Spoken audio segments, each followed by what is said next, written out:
নমস্কার। আজকে আমি বানাবো কাতলা মাছের কালিয়া। এর জন্য আমার লাগবে মাছ। এই যে দেখুন, এখানে আমি পেঁয়াজ, রসুন, টমেটো, কাজু, কিশমিশ নিয়েছি। এগুলো বেটে নেব আর পোস্ত বেটে নেব। এগুলো আমি মিক্সিতে বেটে নেব আর যা যা দেব আপনাদের দেখিয়ে দেব। মশলাগুলোকে বেটে নেব।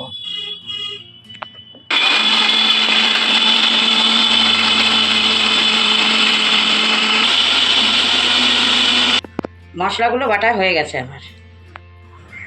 মাছটাকে এবার ধুয়ে নেব।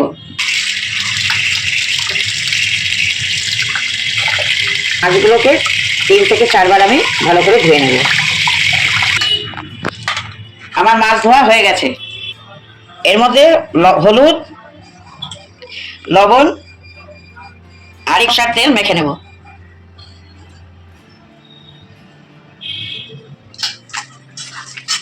এবার আমি মেখে একটু সময় রেখে দেব। এখানে আমি কড়াই বসিয়েছিলাম, কড়াই গরম হয়ে গেছে।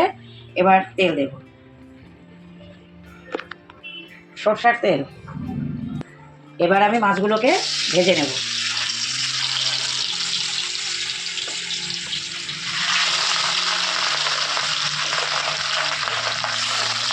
মাছে আমি একটু সরষের তেল মেখে রেখেছিলাম যে বেশি ফুটবে না।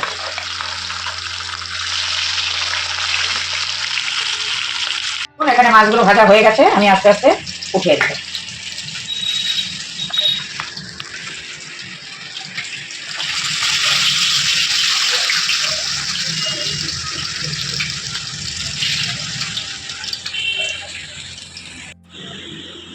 আমার এখানে মাছ ভাজা হয়ে গেছে। এবার আমি এই তেলেই একটা শুকনো লঙ্কা ভেঙে দিচ্ছি, একটু জিরা ফোড়নে দেব, তেজপাতা দিয়ে দেব। এবার আমি হলুদ দিয়ে দেবো একটু। আমি আদা বেটে ফ্রিজে রেখেছিলাম, একটু আদা বাটাও দিয়ে দিচ্ছি। মশলাগুলো বেটে নিলাম, এগুলো এখন দিয়ে দেবো।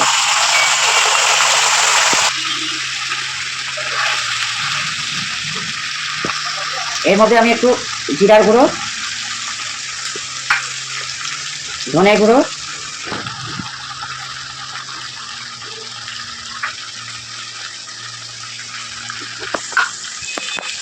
সানরাইজের ঝাল লঙ্কা গুঁড়ো,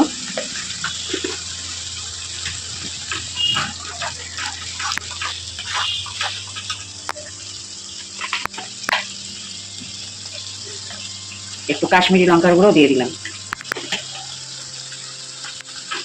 এবার আমি মশলাটাকে ভালো করে কষিয়ে নেব। কষানোর আগে আমি নুন দিয়ে দিচ্ছি।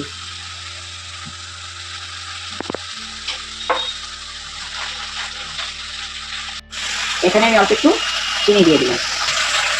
চিনিটা দিয়ে একটুখানি কষিয়ে নেব। এবার আমি মশলা ধোয়া যে জলটা ওটা দিয়ে দিচ্ছি, আর একটু ঝোল দিয়ে দেবো।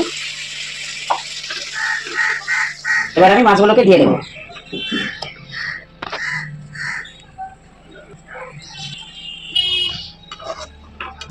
মশলাটা একটু শুকিয়ে আসলে একটু গরম মশলা দিয়ে নামিয়ে দেবো।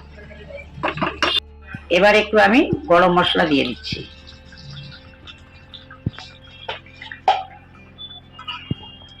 একটু নেড়ে নিয়ে নামিয়ে দেব। কাতলা মাছের কালিয়া রেডি হয়ে গেছে।